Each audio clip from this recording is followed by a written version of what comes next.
It was Dana White, president of the UFC's interview post-fight, which I thought was really interesting. Again, the Canadian journalists trying to get at a gotcha moment. And here's the president of UFC responding to that.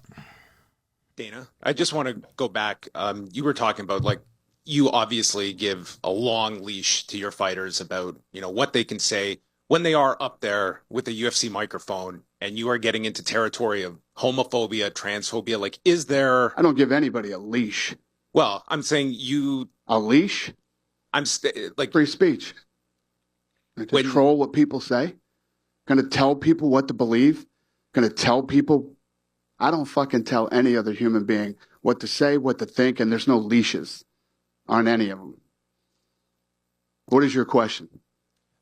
I was asking that question. I'll move on, though. Yeah, probably a good idea. That's ridiculous to say I give somebody a leash. Free speech, brother. People can say whatever they want, and they can believe whatever they want. And I don't think there's any... We had two gay women who fought in the co-main event. They sat on the stage with Sean Strickland. They could give a shit what Sean Strickland thinks or what he says or what his beliefs are or what his opinions are. You know what I mean? And what I say to that is, amen. Like, absolutely. I love that. He's like, leash, what leash? Yeah. It's like a leash would be, restricting what people can say and believe and think. And like you said, he's like, those two women didn't give a crap about him because what he says doesn't affect them. Yeah. They don't care. Imagine that. Yeah. And it was as you said earlier on, talking about cultures clashing. We've known this for a while. We've just been seeing the decline of Canada in terms of what we want to police people's speech. We are instituting policies that are considerably restrictive to people and trying to get financial gain in this country. And we just kind of keep seeing the decline year over year over year. And this was in the back of my mind, I know this is happening, but I finally got to see a compare and contrast over that weekend. And that was the moment for me, watching Dana White talk, seeing all these Canadian journalists stand shocked that he would dare say something like that. Yeah. Free speech. It was a foreign concept to them. And I was like, holy smokes. Even for myself as a Canadian, knowing what's been going on, seeing what's been going on, me even being shocked by the contrast of like, yeah, we used to believe that. We as a whole country used to believe that.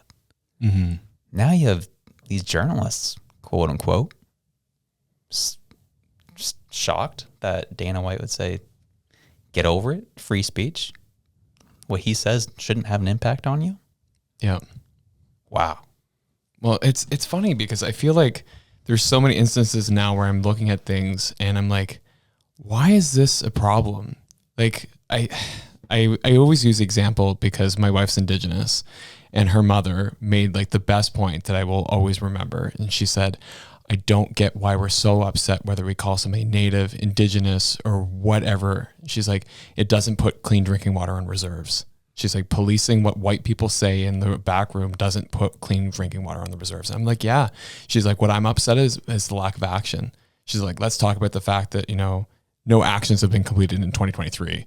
She didn't say that because she's passed, but like that would be what she would say, kind of thing. Like, of course, 100%. Let's talk about action, and words are words, and you can judge people based on whatever they say, but I think their actions speak louder than their words. So yeah, I'm right with them. Free speech all the way.